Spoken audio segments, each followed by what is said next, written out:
I came back and it was covered in cement. Like, as in not cement dust that you could wipe off. It would be covered in cement. So, and I looked and I thought, what do you do with that? How did that happen? No, it's not funny, Cam. No, I've just described to you how I looked after this car like it was a... a cement dumped on it.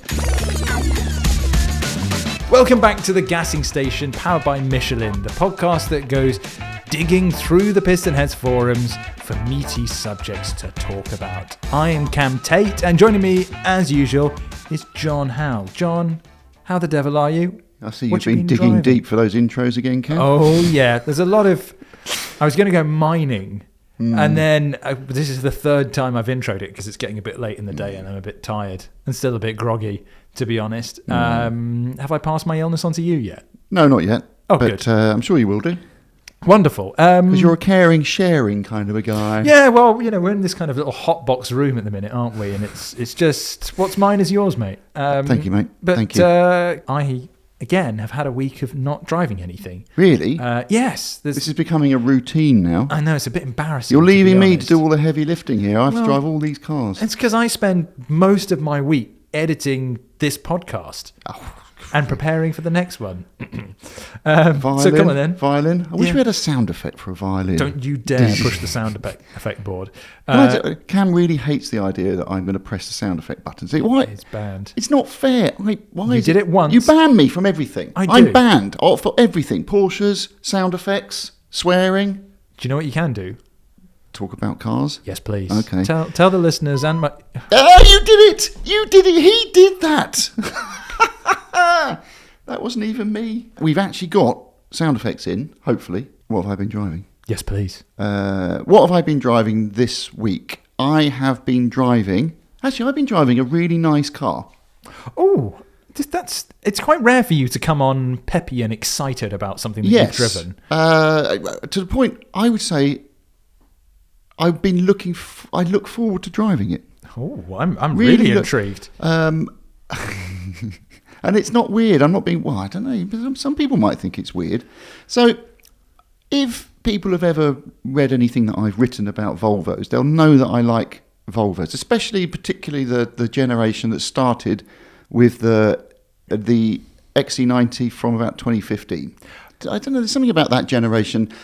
They became, I believe... They just became good-looking cars and good enough to drive, and just... I find... when I get in any of that generation of car, a Volvo, and I'm not exaggerating this, there's a kind of, I close the door with a nice thunk, and I go, and now breathe. Yes. And they just give me that warm feeling inside, and especially with a light interior, Cam. You and I both love a light interior. We love a light interior, and so I was really. Well, I tell you what, actually, I don't know if I was really looking forward to, because I thought this is the first time I've driven the updated XC90, because obviously I think it was meant to be dead by now, wasn't it? It was meant to be. They've kept it going for a while. It's a bit Porsche Boxstery, because all these cars.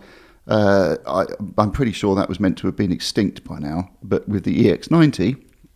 But like a lot of manufacturers are realising that people don't actually want to spend a lot of money on electric cars, so they're kind of either having to reintroduce stuff or not kill stuff off when they plan to. And I'm pretty sure the XC90 falls into that category. But I thought they were going to have ruined it and did a bit of a kind of late Range Rover L322 on it and just sort of fiddle with it too much, make it too... Just tinker with it. The 322 they made very chintzy, and I couldn't imagine... Volvo making something chintzy. Well, the only thing is the grille is a bit chintzy for me. Is it? Yeah, they've got like a different sort of weird... I guess I'm so used to some really quite grotesque grills these days. I mean, the Volvo this is the thing. When I say normal. it's just got different... They have like diagonal slats in it and it's all a bit asymmetric. A bit like because there's a diagonal element to the Volvo logo. So if they tried to make it like that, I think you might be reading too much. I think it was just they went, let's do something a bit fancy. So I don't love the grille, but it's by no means offensive. By no means offensive. Have a look up and look at the latest XC90. But the one that was delivered to me, it's a plug-in hybrid T8. I think the XC90 is a very elegant car.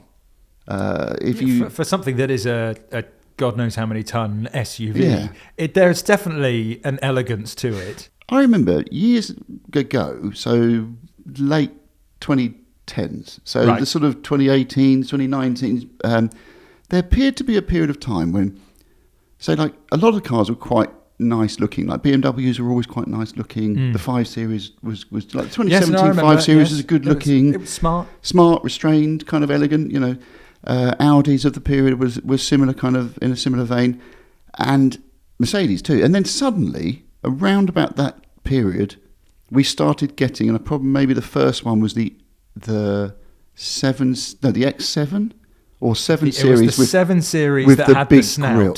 Yes. With the big grille. And suddenly you're thinking, what's going on? And then Audi started coming out with obscene bits of plastic from top to bottom of the front of the car, and then all these slashes and angles and things poking out, and just cars becoming ugly. And then, well, to be honest, BMW and Audi and a lot of these companies haven't really stopped trying to outdo themselves on ugliness. They're still going for it. I think BMW have made a step with this new Neue Klasse that they've just announced, the iX3 Neue Klasse, but there's still some way to go. Yes, but then when you speak to any of the manufacturers during that period of watching the decline in, if you like, aesthetics of new cars, especially some German ones, the answer would maybe not officially, but unofficially be, well, it's the Chinese like it. You see, they like it. They like a bit of bling. So I think some manufacturers blame it on the Chinese market, but I also think it's the American market that really likes it too, possibly. and our own market that came round to it. So, well, God, yes, exactly. I thought we were supposed to have taste in the UK, but no.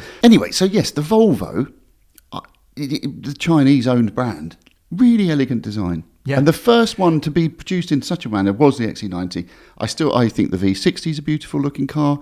I love a V90. I love a V90 too. Very, very nice. Well, we were talking about the Polestar 1 in the previous podcast. What's strange is that was based off a Volvo concept, the Concept Coupe, and it was that design language that then filtered to the XC90 and the V90 and so on, and then came back around when they actually made it a production car in the Polestar 1. And it's that design language that they're still using today, and it looks fantastic. Yep, it does. And the thing is also, classic design, they always say good design is immortal or enduring. Enduring, yeah. And I still think that XC90 is one of the best looking. Agreed.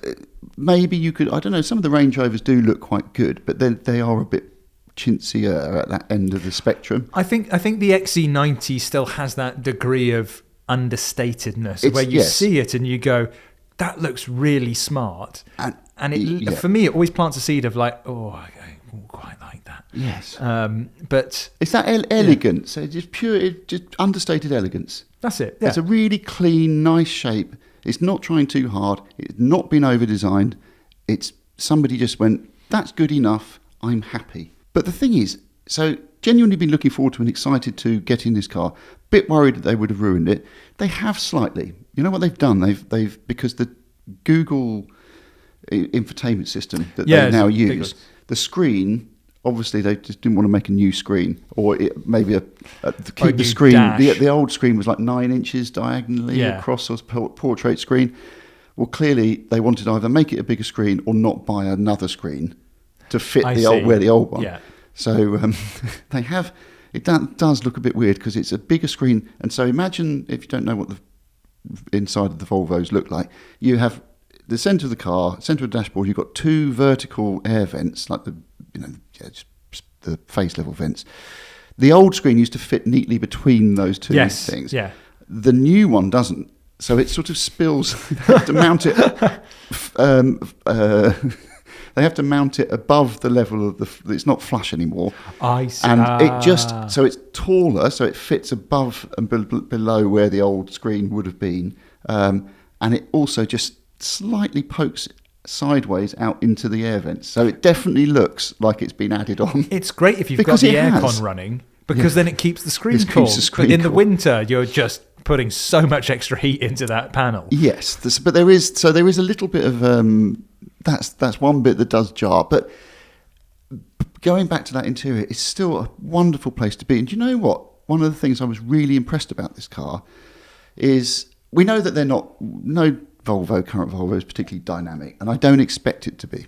But it really feels like smooth and quiet when it's obviously got running on electric mode, which it does for quite a decent distance as well, because it's got quite a reasonable sized battery in it. But what I was most impressed about, and what's normally a limitation of plug-in hybrids because of extra weight, this car has got big, I think they're 21-inch wheels as well. Yeah. You look at it and you think, it's got a big battery and it's got 21-inch wheels. It's going to ride like... Yes. And that was one thing that I always, because liking the XC90 as much as I do, I always have to sort of look past its ride. Yeah. And it was very variable. You could drive one and then drive another in exactly the same spec, and it would be terrible. And there seemed to be some consistency issues with those. Well, this one rides beautifully. I mean, really? Genuinely beautifully. Better than a lot of, much better than the Audi A6 I was driving a few weeks ago on air suspension. I pretty much guarantee it would be better than an S-Class, because there's none of that. All those cars, they thud when they might be very kind of wafty, but then the minute you hit a pothole, bang, bang, and it reverberates through the car. That's not luxury to me. This car, I've been aiming for things. To try and test it. Not dogs or children. Oh, that's good, yeah. But no, I mean, sleeping policemen. You know those vicious sleeping policemen in private car parks? You know, like the little rubbery strip which things. I'll do anything to avoid. Yeah, I did 140 miles an hour over one of those, and it still just went like that. Just smoothly over it. Yeah. No, I haven't, obviously. But I have driven over those at reasonable lick, and it rides over those really well. Broken bits of tarmac, potholes. And I'm so impressed by that, because it just perfects what was already a good car. It fits with. I love the sort of like the luxury nature of those cars. That sort of clean luxury that you get in those Volvo products. The outside elegance. I just really look forward to driving that car. I haven't actually driven an XC90 before, but last year I drove the Polestar 3, which is based on an XC90, and I drove it back to back with the Polestar 4, which is based on a Zeekr. And the difference between the two was humongous. It's the Polestar 3. I don't think it's quite as potentially polished as this new XC90, but it drove sublimely. It was really lovely. So the steered Polestar really nicely. 3? It's the larger SUV. Okay, which is the one that's got the no back window? The Polestar 4. Oh, okay. I saw two of those lying astern the other day. I've seen quite a few of them around, actually, which is quite strange. They clearly didn't read my review of it on PH. I don't think they read any reviews, because most people say it wasn't. Well, there was some people were softer than I would have expected on it. It was anyway. It's the Polestar 3 is a wonderful SUV. It really is. If you're going to buy an electric SUV and you want one that genuinely there's an athleticism to the Polestar 3 that you wouldn't, looks wise at least, that you wouldn't expect from a big SUV, and it genuinely drives as athletic as and I'm doing air quotes there for those who aren't watching, as the way it looks. It does drive really well. But speaking of electric cars that are athletic, and I don't know if it's good to drive or not, but let's get on to our first topic, because I want to talk about... We've talked about records before, so we're not really going to go too big on this, but essentially there is a supercar, hypercar, whatever you want to call it, that you may have heard of, called the Yangwang, or if you're going to pronounce it as the Chinese would, John, it's meant to be Yangwang, I believe. I used to work for a Chinese company, and one of my colleagues' surname was Wang, and spelled W-A-N-G, and he said, a lot of people think it's Wang. It's not. It's Wang. We pronounce A's as O's in China. So there you go. If you didn't know you're Chinese, maybe that's about as much as I know, to be honest. Anyway, so the Yangwang, I'm going to call it Yangwang because it's easier. U9 is this... The standard car is a 1,290 horsepower electric hypercar. Yeah, dull, whatever. However, they've just made a version called the U9 Extreme, or U9X, that has, believe it or not, set a new production car speed record. And this isn't just for an EV. It did that a month ago. I'll get onto that in a bit. This is production record full stop, beating the Bugatti Chiron 300 Plus. So it's a really blooming quick thing. It set a top speed of 308 miles an hour, 4 miles an hour faster than the Chiron. But potentially the most staggering thing about it is, you know, when you see, if you watch the Chiron on board or whatever, as it gets faster, obviously those last few extra miles an hour, those final Ks are the hardest to come by. So you can kind of see it slowly ticking up, and then it suddenly reaches that magic number. This Yangwang, oh my God, the speedo just keeps rising at a perfect, almost like in a perfectly linear amount. It just goes up and up and up and up, and then it just suddenly stops. So it's not like most electric cars gets to 60 and just stops accelerating. No. It gets to 308 miles an hour and then stops accelerating. But which is enough. Which is enough. Yeah, it's enough. And you know, when we were talking about these records a while back, we were kind of saying, the kind of the 0 to 400 Ks to 0 again isn't quite as impressive. We were a bit down on it, weren't we? We were a bit down on it. And I think you could probably chuck top speed runs in there, because to the layman, you're just going in a straight line. But something happened on the EV record run that put into context just how fast this car and cars of this speed are going. And that potentially we did allude to the fact that there is a lot of danger involved. There is. It might look very, very straightforward, just putting your foot down and going in a straight line. Particularly at that speed. Yes. Because tyres do... That's kind of when tyres start to go a bit wild. Do you want to describe it? Yeah, so what I'll do is... Basically, what happens on the first run is, as the driver, Marc Basseng, who is if you don't know, the winner of the 2012 FIA GT1 Championship, which, fun fact, was actually held with GT3 cars. But anyway, so he's driving along, gets to 293 miles an hour, and the speedo is just still rocketing up at this point. That's worth you should pause after that. 291 miles an hour, then pause, because that's a lot. It's a huge amount of speed. And again, the speedo is just racking up so quickly. There's still a heck of a lot of headroom there. And it would be a massive understatement to say he got a slight wiggle on. At 293 miles an hour. So he hits the speed, and you can kind of see a slight movement in the steering wheel. And then he backs off, and then some bigger movements in the steering wheel come along. This has probably got to be the biggest code brown I think I've seen on video.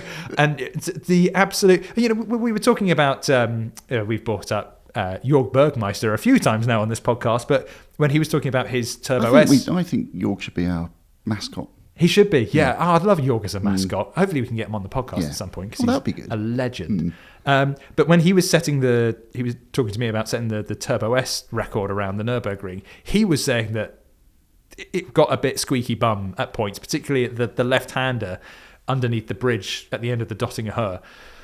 So, I mean, racing drivers are... They have a higher tolerance of speed than most mere mortals do. But when you get a wiggle on it, 293 miles an hour, and there's guardrails right next to you. Well, also, because when you were describing that, you had told me about this, and you said, and you see him at 290 miles an hour, and there's the hand movements didn't look too big in the car. Yeah. But then suddenly you see it in how much distance it's covering left to right across the track. But the thing is, when I watched it, I actually thought you were downplaying that, because I thought it was just going to be a very small couple of degrees left and right. Yeah. No, there's quite a bit of movement in the steering wheel, because actually I watched him warming up the tyres before the run. And I mean, it was probably like half as much tyre warming steering wheel input, which is quite a lot, to counter steer at 290 miles an hour. It's wild. Because, I mean, the thing is, that's the strange thing about mass. And I can imagine, as fast as that is, an electric car with 3,000 horsepower is going to weigh a bit. And then you've got all the momentum. So that's a big mass with a lot of energy. And once that starts going, you're kind of like, we're probably talking here about a moment and joking about, well, it wasn't that far away from a catastrophic, a degree here or there wrong movement at the wrong time on that steering wheel, or a slight, I don't know if it's caused by a gust of wind or it was just something disturbed, just disturbed the trajectory of it. But we could be talking here about something very serious and genuinely not that far away from what actually happened. John, it's 2.5 tons. Right. So we've got it's a 2-seater supercar. Wikipedia classes it as a sports car. I think that's underplaying it somewhat. It's 2.5 tons because it's fully electric, but it does have 3,000 horsepower to push it along. That's a lot. Or 3,018 to be precise. Yes. Motors that spin up to 30,000 RPM. Good Lord. Can you imagine that? Yeah. Yes. I can't actually. No, I don't know. Yeah, imagining a motor spinning up. I'm just like, well, that's spinning pretty blooming fast, isn't it? But if you want some proof of that, well, just have a look at it going in a straight line extremely quickly and nearly losing it. Now, a lot of people already have kind of jumped on it and saying, oh, it's another Chinese supercar. It looks generic. It's been designed with AI. And while it is from Chinese megacorp BYD, Build Your Dreams. Oh, I've got a story about that. Okay, we'll get onto that in a minute because you won't believe who designed it. None other than Wolfgang Arthur Egger. C. Clarke. No. Oh. Wolfgang Egger, the guy who designed the Alfa Romeo 8C. Really? And he was the head of design at Alfa Romeo, Audi, and Lamborghini. So the man knows how to make a good-looking car. Not really sure what he was given to work with for the U9. Because it lacks some drama, let's say, and cohesion, drama, and I was going to say dresion. Dresion. I nearly came up with a new word then. Drama and cohesion. Yes, it lacks cohesion and drama. There's definitely something a bit low rent about the looks. One of the things I love about it though is that for the top speed run, they put a little shark fin on the back. That's the only bit that is dramatic. It's kind of, because it doesn't look really any different to the standard U9. They just put a little shark fin on the back. And then for the Nürburgring, when they tried setting a lap record around there, they just put a massive wing on the back, like you would on Gran Turismo, and didn't really change much of the car at all. Do you think when Marc Basseng came in and he said, after that twitchy moment, do you think he went, you need to make that little wing a bit bigger? Yes, potentially. The shark fin's not big enough. Or maybe the shark fin came after the little wobble. Instead of having a dolphin wing, can I have a blue whale wing fin on it, please? Well, the other thing, am I being a bit derogatory here? Go on. Well, Marc Basseng, we've written in the piece that he has nerves of steel. Oh, yeah. However, Andy Wallace is the one that had the record before. True. So he did, and I'm reading this, so 304.7 miles an hour in 2019 in the Bugatti. Yes. Marc Basseng, 308 miles an hour, another 4 miles an hour.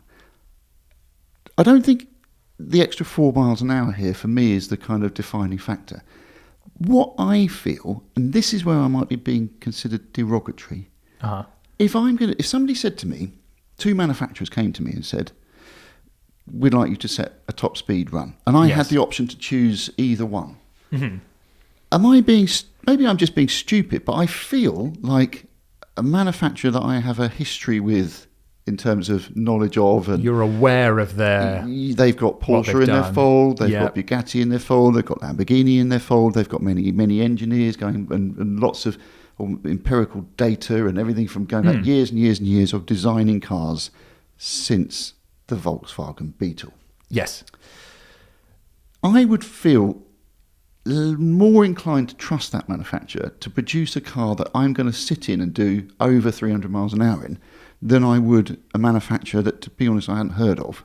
Yes. Till after you sort of mentioned this. Well, yeah, but so you know of BYD. I know of BYD, but I didn't know this manufacturer as part of the BYD group. And you listening at home may also know of BYD. Build your dreams, baby. Build your dreams. They sell cars here, but they've been going in China for quite some time. However, as far as I know, they've not really built supercars before. They've not built performance cars. So it's a bit like, I don't know, MG turning around tomorrow and saying, oh yeah, we're going to go and build something that will demolish a Bugatti Chiron. You'd go, well, the MG BGT. Yeah, okay. MG. I think that was a terrible example. The MGB GT. Yes, as a car that it's an amazing car. It's a lovely car. It's but fast. Yes. It's nippy. It's not. It's nowhere agile. Near fastest production car in the world. Oh, mate, you know what you're talking about. But an MGB GT. Anyway, MG today is not the same as what the MG V8 was. version. It doesn't matter if it's the V8 version or not. It's not going to do 300 miles, and it's nowhere near that. Of course it would. Sure. No, I understand that because it's one of these companies that isn't known for it. However, they are, as is a lot of Chinese EV companies, they are massive tech firms. So if you look at this U9, you'll go, that doesn't really look like it's got the aerodynamics to go 408 miles an hour and be stable. I don't know enough about what's going on underneath or how stable it is at high speed. Video footage suggests that if you get up towards the 300 mile an hour marks, it gets a bit sketchy. But it has something called the DiSUS-A air suspension system, which is basically it's a trick body management system where not only can it keep the car flat and change the ride height like any other system can, it can actually jump. So there's a lot of like little marketing gimmicks they've done with this U9. You might have seen it like a pond skater. Like a pond skater. Why does it need to do that? Why not?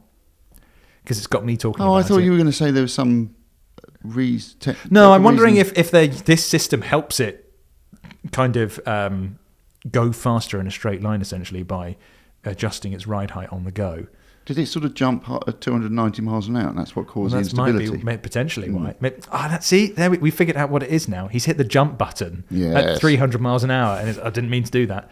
But it can twist on its axis. It can jump up and down. They made it dance at the Festival of Speed several years ago. And why is that, John? Marketing. Because it's got everybody talking about it. But now it's actually gone. So you saw it, and you kind of went like, are they really going to do anything with it? It's just something that seems a bit gimmicky. And now they've come out and gone, we've just gone and demolished the Bugatti Chiron. So it doesn't look that great now, but imagine what the next generation of U9 will look like, the U9.5. Well, the U9.1. Now I'm all into Yangwangs. You are now that I've introduced you to it. Yes, now I'm all into Yangwangs. I've actually been doing a bit of research, and I've seen there isn't just the Yangwang U9. Mm-hmm. There's a U7, a U8, and a U8L. The U8 is my favourite. Right. I've looked at this. Quite something. Yes. This looks like...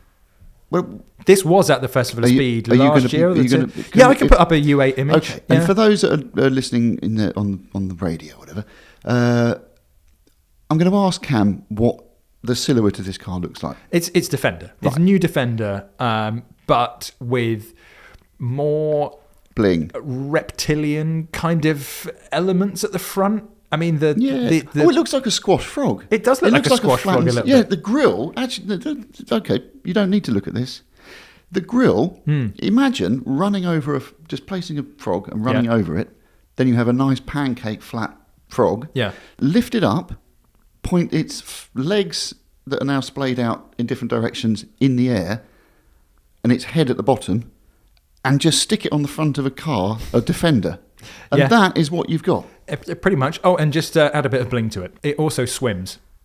Is that because it's like a frog? Like a frog, yeah. It's one of its marketing tricks is that it can like wade through with, I mean like properly, like as a boat would. So it's an amphibious vehicle? It's a semi-amphibious car. Okay, because I think if you do it, I might be wrong, but I think you need to go and get it checked out afterwards that you've not completely, ruined it. But... I think I actually think they're quite cool. Well, we were talking about really elegant cars. It's not elegant in the slightest. It's the complete opposite of the XC90. It is one of those things that you're sort of fascinated by. Yeah, you can't help but not look. Yeah, like people. You can't help but look. Yeah, like people who've had too much Botox. A little bit. Yeah. It's do you know what's kind of strange though? Is it's the polar opposite of the U9. The U9, you look at it and you go, "Oh, it's just another generic sports car." You look at the U8 and you can't take your eyes off it because it's something. Yes. And you mentioned BYD. I did, yes. And this is I think BYD is the parent company of this? It must be. Not the other way around. No. Okay, you mentioned BYD. I did. I went, whoa! I've got a BYD. I've driven a BYD. Oh, really? Was it a Yangwang? No, it wasn't a Yangwang. No, it was a BYD. You know, you criticised me for being miserable and complaining about cars. You've been quite chipper so far this episode, so... BYD, surprisingly good. Would you like to know what one it was? Go on. It was the C-Line 7. Oh! I don't know what that is. Okay. Let me tell you. Do you know what the C-Line 1 is? No. Do you know what the C-Line 2 is? Absolutely not. Have you any idea what the C-Line 3 is? No. Have you come across the C-Line 4 before? I don't know. Have you come across any C-Lines? I know. Apart from ones that live in the sea. I've heard about a dolphin. Yes. Okay. That's all I know. It's nothing like that. Okay. I thought it was going to be a pile of poo. Turned out, actually, it was quite good. I thought it was the best Chinese car I've driven so far. Okay. So, going through the comments... You don't seem that interested about that. Not really. So, Ian/G14DJ says, impressive, sure, but look at the power increase required to make notable top speed gains. I guess that's physics for you. Then he notes the McLaren F1, 627 horsepower, 386.4 kilometers per hour. Why did you not do miles an hour, Ian? Come on. Bugatti Chiron Super Sport, 1,200 brake horsepower, 431 kilometers an hour. And then you've got the Yangwang U9X Extreme, 3,000 horsepower, 496 kilometers. I guess potentially weight comes into that, and also potentially drag aerodynamics. Squares with speed. Precisely. So you are going to need a heck of a lot more power to get through that. But yes, if you want to go really fast in a straight line, make a load more power. And hopefully this actually spawns a race similar to what we were talking about with the Rimac versus the Koenigsegg, of where Bugatti's then going to come out and go, oh no, we want our record back.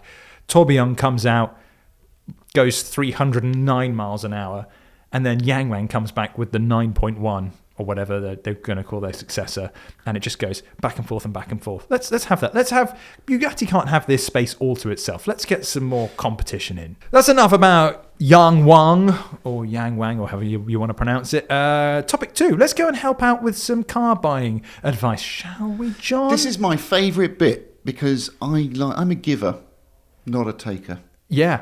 I like to give in life. Yes, you like to give lots and lots and lots and lots of classified listings. So, today's... Because I like to give you annoyance. Yeah, because I'm the one who's got to put all the pictures up and go and find them afterwards. So, today's topic it's just simply called Toy Car, What to Buy. It's been posted by the Highlander, and he's... Oh, there can be only one. Oh, I've not seen the film. And they have said, as above, I'm looking to spend around £22,000. Needs to have 4 doors, as the kids love going for a run in the car with me. I have quite a few motors just now, but my toy is a Mk3 Focus RS. I previously had Cosworths, Evo 6 and 8 and MRs, Impreza, every shape of STI, including the V5 Type R. Every shape of STI? Yeah, I think he's talking about Subarus. Oh, good. And then 5... E46 M3s, good lord, that's a lot, and a lot more. So looking for something quick. My 400 brake horsepower Focus RS isn't cutting it for me. It's still quite lazy. Ooh, that's the bit that made that line there, Mr. or Mrs. the Highlander, made this a lot trickier. You have to say that. There can only be one. There can be only one. So what they've got so far, of what they're considering, an F80 M3, a C63 facelift, a CLA 45 or C43, and an M4. M4 is quite strange because wanting 4 doors, but by putting the M4 in, it means that we've been able to look at cars with 2 doors, but 2 rear seats that actually function. Suggestions so far, Paddy 1970 has gone for an Alfa Romeo Giulia Quadrifoglio, and Robert B links to 2 really very lovely XKRs that are available for sale on PH. John, yes, this wasn't easy, was it? No. The Focus RS thing, for 22 grand, you can get some really good performance cars, but getting them with more than 400 horsepower. He also says that he had considered a facelifted C63, but it didn't stand out quite like an M3. which I don't know if that means standout handling or standout aesthetically. Well, this is the thing I struggled with, to get that combination, because you're thinking, well, I could... I started looking at even RS3s. Yes, we're not sure whether that was... The M3 doesn't stand out. So, no, I think that the C63 doesn't stand out like an M car does. And going off their previous cars, all of which are... I mean, no one would describe an Evo or an Subaru STI or a Focus, Escort Cosworth as a shrinking violet. No. So my thinking is that potentially drama is an element to what they're after. Yeah, I come up with something that's definitely not a shrinking violet. Okay. And it will melt your face. Great. Okay. Good start. It's the original Panamera. Blimey. Yes, because it's clearly that is not something that you're going to miss. No. It might make you sick and blind because it's so ugly. Yeah, it's definitely... Do you know what? We were talking about Panameras in the last episode, and we were talking about their design, and I was like, have we just come round to the idea of the Panamera? Or is it that they've made them better looking? It's the latter. But ugly. So the first one is... It's not the prettiest thing. I think this is the facelifted version of it, though, so it does look slightly a smidgen better. Slightly better, but it's still not a pretty car. And it is... But it has a 4.8 litre V8 because it's the 4S. Yeah, nice. Budget. Well in budget. 13,995. Amazing. But it's done a mere 88,000 miles. That's not bad. No, it's not too bad. Yeah, absolutely. So usually you bring about 8,000 options. So is that the sole one that you're going with, or do you have quite a few? Okay. Yeah. I'll go through them reasonably quickly. Okay. Yes. I'm so glad you picked this up. This is so cool. So it's a Kia Stinger. Boom, boom. You can't go wrong with a Kia. Kia Stinger, everybody. Kia Stinger. I think we call it the gentleman's GT car. Oh, yeah. Yeah? Love a Kia Stinger. Love a Kia Stinger. Which is also why you haven't chastised me for the budget creep of 22,989. Oh, no. That's a good price, forgiven that, 989. That is a nice price. I feel like paying. But it's not the four-cylinder version. Oh, no. Oh, no. It's 3.3 litre. Turbocharged GT V6, 39,000 miles, 365 horsepower. But those are Kia horsepowers. They are Kia horsepowers. Kia horsepowers, everybody. They are not Porsche horsepowers, which means they are more than the sum of their horsepowers. Yes, they are. I've driven quite a few Kia Stingers, V6s. I'll admit, would you say it's the fastest car you've ever driven? I was going to say it's the most sideways car I've ever driven, because it doesn't sound that good. I've always thought that they would sound better than they do. But good Lord, if you want a car that can get its backside out, a Kia Stinger GT or GTS or whatever they're called, because they kept mucking around with the name, didn't they? Yes. I also had it during it was bucketing it down when I filmed it, and it was super slippery. I loved it. Great fun. It was quite inconsistently sideways as well. So you could sometimes you could drive it towards a corner and then give it a bootful, and it would go sideways. Yeah. And then you could do exactly the same thing the next time, and it wouldn't go sideways. So you'd come along the third time and go, I have to give it a bit more of a bootful, and then be in a hedge. Yes, Sometimes I think the steering did things that you wanted it to, and then it just did its sort of own thing. I'm being slightly... You know the sword and the stone of where, like, if you try and pull it out, it's not going to happen. But if you're like, oh, I don't care, and you just do a light touch, it's a bit like that driving a Kia Stinger. Don't try and drift it. Just try and drive it normally, and you'll be at 45 degrees. So I'm now going to offer you what I think should be the winner of my... And I think this is the one that's going to impress the Highlander. There can be only one. Yeah. This is going to be There Can Be Only One. Okay, car. the one for the... Okay. Yes. So this is a 2005 BMW M6. What engine has that got, Cam? It's got an S85 V10. Exactly. Now, I think that beats a 400... If he's getting tired of his 400 horsepower Focus... 500 horsepower in that. 500 horsepower V10, I think, has enough wow factor. 69,000 miles, 9 owners. I've talked before about ownership. Yes. And how you should not be too worried about that. I can't work out whether it's like, is that bronze? I've seen this colour before on a Z4M coupe, and I'm sad enough that I actually went up to the owner to tell them how good that colour looked on his car. Do we like that? Big time. Do we think Highlander there can be only one who's going to like that? Potentially. Good, Yeah. good. But that's not actually my choice. Okay. So this is a Jaguar XJR X308. So Yes, it's the V8, it is. right? It's the V8. It's it's the derivative, It's if the you like, first V8. of the XJ40. I don't normally include Jaguars, but this is from my era of Jaguar, and I used to work on Jaguars, and I remember the first time I drove this car, and I thought, wow, this is quick. This is a properly quick car. I think that should be fast enough. Oh yeah, I mean we are. Most people would look at a 400 horsepower Focus RS and go, "That's probably all the power I would need." The Highlander would like a little more. I think this is definitely. I adore this car. First of all, it's got horsepower and torque. It does have torque, Supercharged, so it's got good a low end heck of torque. a lot of class. This is my choice under his sort of criteria. Yes, I think he would prefer the M6. potentially so. I think so. Potentially so. I think I've gone down a slightly different route to you. Go on. And the cars that I've got, I'm really quite chuffed with these because I kind of went a little bit left field. So I took the idea of looking at that C63 facelift that he said and said that he didn't think it stood out as much as an M3. So I'm like, okay, if you want to stand out, let's stand out. So my first choice, John, Yes. and I've taken a leaf out of your book on this, and I've done some budget creep. Maybe a little bit too much Does that budget mean creep, because I've gone 3,000 over. Oh, wow. And I've found I didn't think of that, to be fair. a Dodge Challenger SRT8.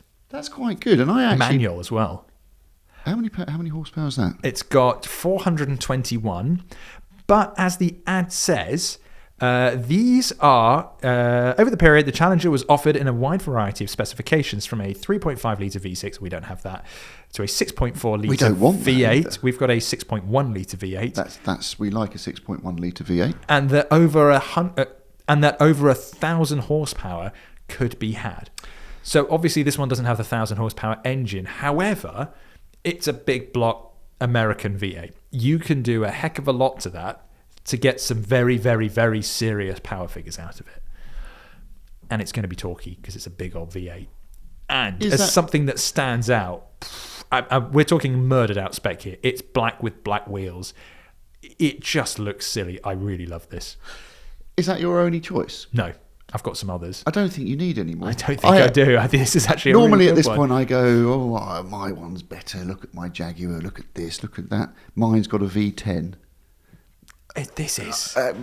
reading between the lines of Highlander, there can be only one. Yes. That is his car. This, I think, is just a really cool alternative. But I do have some others. Go on. So, first of all, I was thinking a Maserati Quattroporte. I know how much you love these. What is happening here? Some good choices. 4.2 litre V8, 400 horsepower. To be fair, I didn't look for a Maserati, only because I would... Because you look for Maseratis all the time? And I thought, I can't do it again. £11,995. I've gone well under budget. Well, you need way to. Under budget. Contingency. Precisely. So that's fuel money and some servicing. Mm-hmm. And is that a facelifted one? Or is that It is a 2009. Okay, so that's the facelifted one. It looks utterly sublime. Chocolate brown interior. Cognac.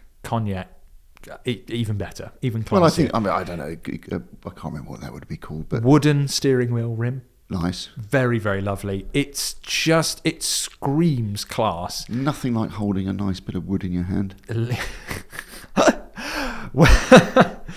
Be careful with the next one, because you could now, you could for the first time have a hat trick where I endorse all three cars.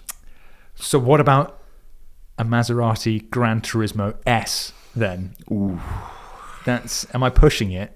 Because it's 22,995, 65,000 miles, 6 previous owners, but the spec, oh good lord, the spec. We're talking a kind of a dark navy blue with a cream leather interior. going to say it again. You and I, we love a light interior. We do love a light interior. It just looks sublime. But going off some reviews as well from other car journalists of the time, because when was this? 2011. I was not in the business. I was at college. And they say that 2 adults can comfortably sit in the back of a Maserati Gran Turismo S. So his 2 kids can grow up, and they probably will, because that's usually what happens to children. So they can get as tall as they want, well, within reason, and be able to sit in the back. Have you hit the hat trick? Am I going to commend you with a hat trick? Am I getting a hat trick from John? Oh, no. I've been able to use a sound effect. You have, and you've done it quite accurately. Thank you very much. What was wrong with the Gran Turismo? To be fair, I was just really wanted to use the sound effect. Okay. So have I got the hat trick? I don't love the Gran Turismo. I really don't. I think I remember when that came out, I thought, wow, what a great looking car. But there was something about it. It just didn't really follow on from the lithe kind of brilliant 4200. Actually, I want to put one forward, and I'm going to say the Challenger. I feel like the Challenger fits. But then what's the competition though? Well, my Challenger, you've said that my Challenger is the best, but it's not up to us. It's up to the audience. Yeah, but then what are they going to? Because they're going to choose some of my cars. Yeah, well, how about I'm going to put forward my Challenger. Right, okay. What are you going to put forward? Well, I feel like I've rescinded my cars. Well, take them back out again. So I'm going to put forward the Challenger. What are you going to take from yours? The Kia Stinger. I thought you were going to do the M6, but the Stinger is, I mean, you know how much I love a Stinger. As I say, it's a curveball. It's the only time I think someone's had to choose between a Dodge Challenger and a Kia Stinger. So if you prefer my car, go onto the PistonHeads homepage, click on the article where this has gone live, and just drop down, I love Cam's Dodge Challenger. Or if you prefer John's Kia Stinger, put, I love a Kia Stinger. John wins. Or if you've got your own suggestions, you can put them in there as well. I did have a look through the auctions. Couldn't find anything that quite hit the bill this time around, but always check the auctions because we've got new stuff going up all the time. We're due a kind of a run through of the auctions. We're kind of recording this one a couple of weeks in advance of it going live. So if I went through it now, most of them would have sold. And if you've got something to sell on the auctions, please do. We take premium performance or collectible cars. Just go to www.pistonheads.com/sell, click on auctions, fill in your details, and a consignor will be in touch. Can we do an auction special where we just go through and just because there's some really good cars in there. Whatever. Yeah. We'll do an auction special at some point. And finally, we've got a promo going on with Michelin. You can win up to £100 off a new set of Michelin tyres. Just go to www.pistonheads.com/Michelin. Plug your details in, see how much you could save. Guess what, John? It's going to be somewhere between some money and £100. That's right. Absolutely. Right. We're going to end on, there's actually kind of been a little theme going through this whole episode, and I thought it's probably best that we end on this. And that is guilty pleasure cars. This one was... I see what you've done there. Because we've had some guilty pleasures.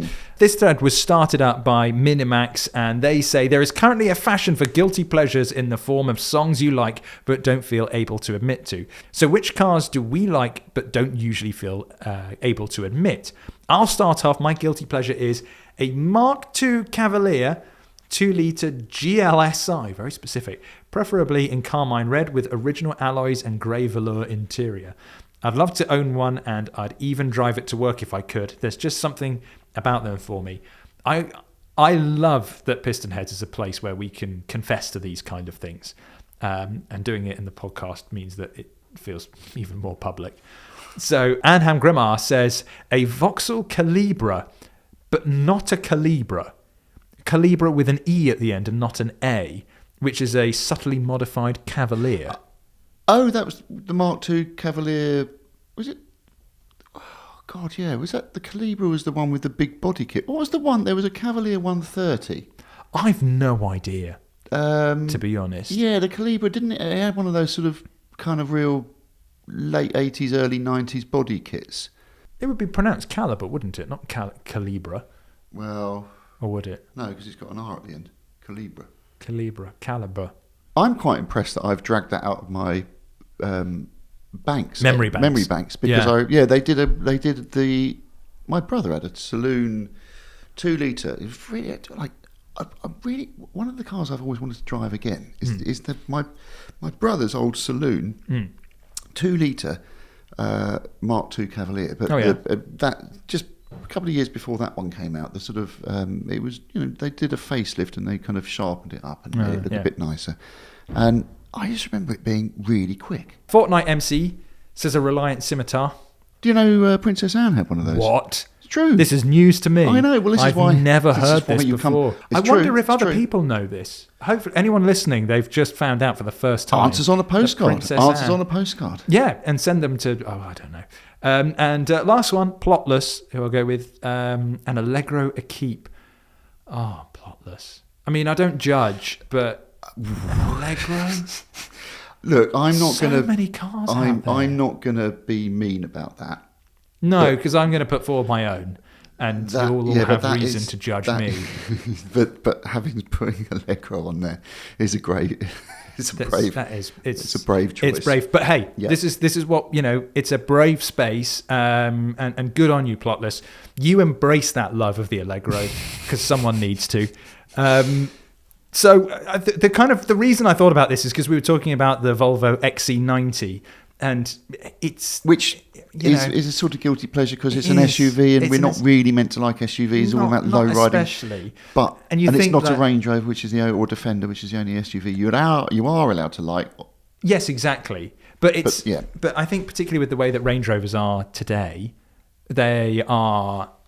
They've obviously become extremely luxurious. They're obviously very capable, but if you just want something a little more understated, if you want to go down the SUV route or the crossover route, whatever, I'd have an XC90. In fact, PH's very own Racing Pete has just got rid of his 340i Touring for a XC90.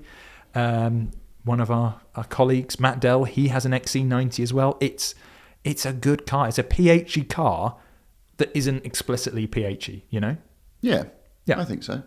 So I'm a big fan of that. The one I'm going to put forward, and I can probably think of some more, but the one I'm going to start off with is my first car, which I'm not sure if I've told people on a public forum yet, but my first car at 17 years old was a Hyundai Accent 1.3i from 2002. It had 12. I thought it was Hyundai. Oh no, you said you don't do. No, because I'm just. You said you couldn't do it. Hyundai Accent 1.3i. It had. So I bought it. It was a 2002 car. I bought it in 2010 when I was 17. It had 12,000 miles on the clock. Whoever owned it hit everything they could find in that 12,000 miles. It was covered in dents, and it had little stickers in the back that said "God is love." But the great thing about it is it was £600. So I bought it for £600.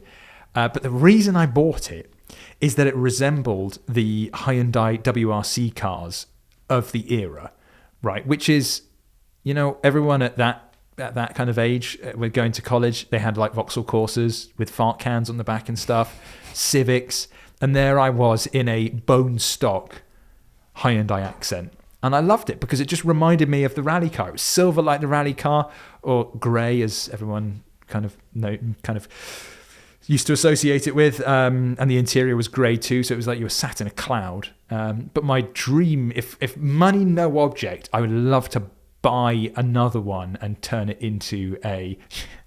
ProDrive did the P25 on the Impreza. Yes. I want to do the same thing for the Hyundai. See, this could be a theme here.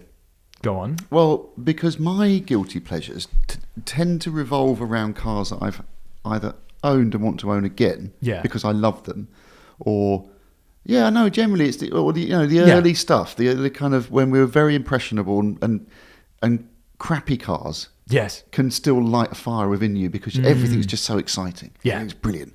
What a wonderful phase of life that is. It really is. It is. Yeah. God, I miss it. So I have a kind of similar story to you. Yeah. So my very first car was, and it gets slightly confusing here, it was the Mark I Astra. All right. But it wasn't a Mark I Astra. It was a Mark II Opel Kadett. Oh, I see. Right. Now, if I can explain that, there was an Opel Kadett before the Mark Opel and Vauxhall used to produce similar cars, and the Astra was the first generation of Astra that came out as a Vauxhall, because before then it was the Chevette. Yes. What a tread that! Well, imagine that was what's worse, a guilty pleasure of an Allegro or Chevette? Oh, Allegro, but it's fine. Good. Don't worry if an Allegro is your guilty pleasure. Safe space. If you love a car, yes, you are welcome. And look right. So I'll try and Hyundai accent. Come on. So my first car effectively was a Mark 1 Astra, but it was badged as an Opel Kadett. Okay, it was imported from Germany. There was from I imagine a serviceman that was in Germany, imported it over. But it's right-hand drive, and poor car. That poor car was just destroyed. I mean, when I say destroyed, it was destroyed and rebuilt, destroyed and rebuilt, destroyed. Oh wow! Its entire life, and I've got so many stories about that car. But I loved that car, and I paid £360 for it. I used to crash it into things and then have it back on the road, fit with new wings bolted onto the front of it because bolt-on wings. And anyway, I remember while having that car, that was just when the Mark III Astra came out. So sort of 92-ish, around about that time. And my friend got a company car. He was working for Bovis, and he got a Mark III, brand new Mark III Astra GLS, I think it was, with velour interior and electric windows and electric mirrors. And that was when, it was almost like the infotainment system, because you had you had a radio, and then the digital display was above it, separate. Nice. It was kind of, everything about it felt really modern. And there was something about that generation of Vauxhalls. I really liked the Mark III. I had a Mark II Cavalier, like the Calibra. But I really liked the Mark III Cavalier. I just thought when it came out, I remember looking. Do you have any visions? Do you ever see cars through the back window of your family car? I know exactly what you mean. And I see cars through the back window of my dad's, fun enough, Mark II Vauxhall Cavalier. Oh, right. Yeah. And anyway, when the Mark III came out, I thought, that is it was like air just won't know what's hit it. In the sense that it won't know it's been hit because it's so stealthy. In my head, I always coveted one. And I went, so it is a guilty pleasure because I went and bought one. Oh, wow. So 10 years ago. Oh, wow, so not that long ago. No, 10 years ago. And I'm going to show it to you, Cam, and I can give you pictures and you can post the pictures if you want to. Fabulous. It's absolutely your prerogative. Look, there it is. It's in Doom Blue. Wheel trims. It was a, what was that? It was a LS, I think. 1.4 LS. Yeah. Single point fuel injection. So multi-point was too fast for me. Mm-hmm. Couldn't cope with that. No. But no, basically, I bought this car. I bought this. I just saw it and I just thought, I'm going to scratch that itch. Was it worth it? No one could understand. Was it worth it? I really love that car. You still have it? No. Okay. I'll tell you what. I would have probably still had it. The upshot is my poor car effectively died. Oh, so no. I parked it round my parents' house because it was on the road and I just left it on the drive. Next door was having massive refurbing done. I came back and it was covered in cement. Like, as in not cement dust that you could wipe off. It would be covered in cement. So, and I looked and I thought, what do you do with that? Oh, did that happen? No, it's not funny, Cam. No, I've just described to you how I looked after this car like it was a... I didn't have a cement dumped on it. Yeah. Well, clearly they've been, I don't know, rendering the house or something, and just like, flambeing cement everywhere. We've got so much leftover cement. Oh, there's a skip over there. That's not a skip. That's a pristine Vauxhall Astra. It was, and in the end, we ended up doing this deal where, because I said, you ruined my car. And there's nothing I can do with that apart from scrape it off, which is going to, and then I'm going to have the whole thing resprayed. And literally every panel, and the windows and everything. So we ended up doing this deal where he bought it off me for, I think, 1,500 quid. Wow. And then he said, this is the builder, I'm going to give it to somebody I know who their car blew up and they need a car. So basically, my pride and joy, guilty pleasure, got put into the service of just run it into the ground. And so I never want to look it up. I don't want to look up the registration and see what happened to it. It's somewhere out, it may have already been killed off. But my once pristine 30,000 mile, one owner Vauxhall Astra is probably now dead. Well, that's good, because when this podcast becomes really big and we're selling out live shows and stuff, if we make a few bob, I'm going to buy you a Vauxhall Astra. It might not be of that generation or of that quality. I'll just get you an Astra of some kind, and you can cherish it. It's probably quite good that we've run quite long on this, because there were going to be more cars I was going to suggest as guilty pleasures, but we could probably do that another time. So thank you ever so much for listening to this episode of The Gassing Station. If you have enjoyed what you've listened to, please leave us a 5-star review. Good Lord, it makes such a difference when someone leaves a 5-star review and maybe says something nice. And obviously go check out PistonHeads.com for classified auctions, reviews, news, loads of other stuff. It's PistonHeads. We have everything. John, anything to end on? Remind me when this podcast goes out again. Well, John, I will see you next Tuesday. Rude.